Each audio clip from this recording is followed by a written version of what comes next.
Ram Mohan Naidu is exactly of my age and the youngest minister. Thank you so much. And Ram, I must say this because not many, perhaps in the audience, really know what you have gone through.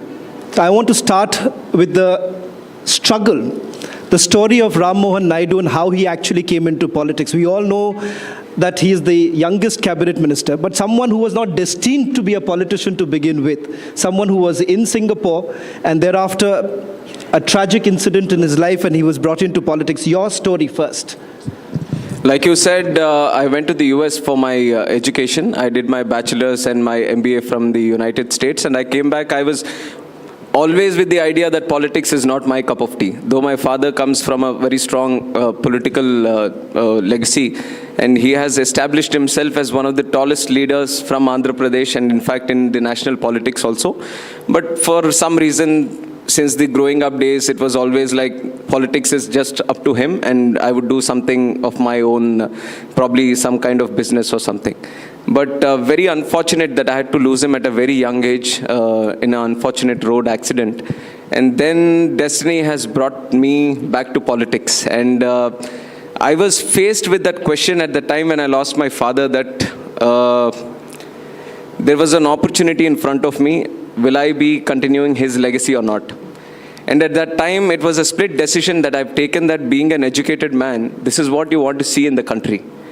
This is what people expect to see, the change in politics where they want young people to come in. No matter if I say that it's a destiny-driven decision, I would say it is a calculated decision in the sense that I wanted to bring about the change where youth also can feel that this is an area where they can come in, where they can perform, where they can feel the purpose and they can feel that this is an area which is related to us also.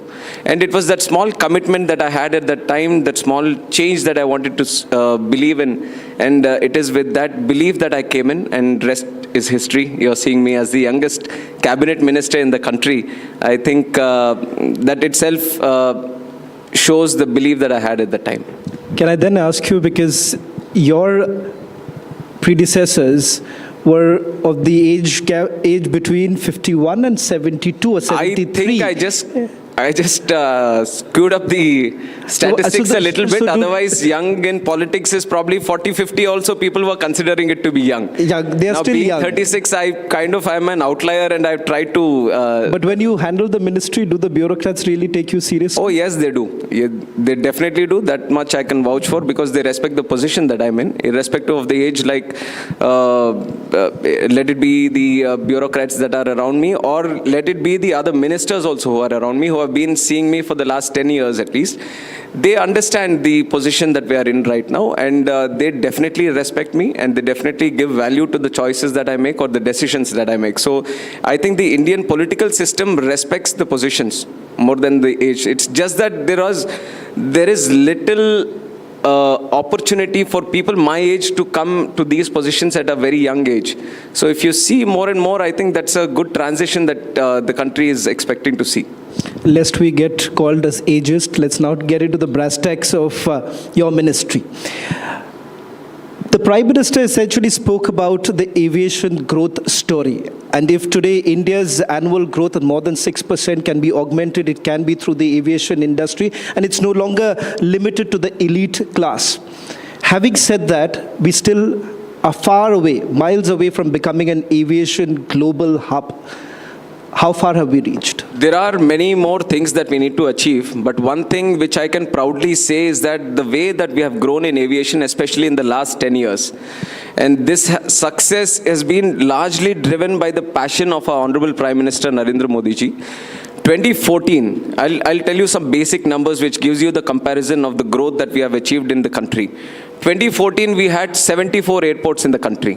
And today, in just 10 years, we have doubled it up to 157 airports.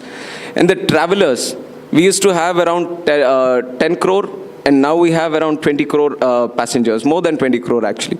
And then if you look at the aircraft fleet, we were having 400 aircrafts in 2014, and now we have more than 800 in the fleet. So we have almost doubled the numbers in just 10-year phase. And no other country in the world has seen this much growth in civil aviation. That is why I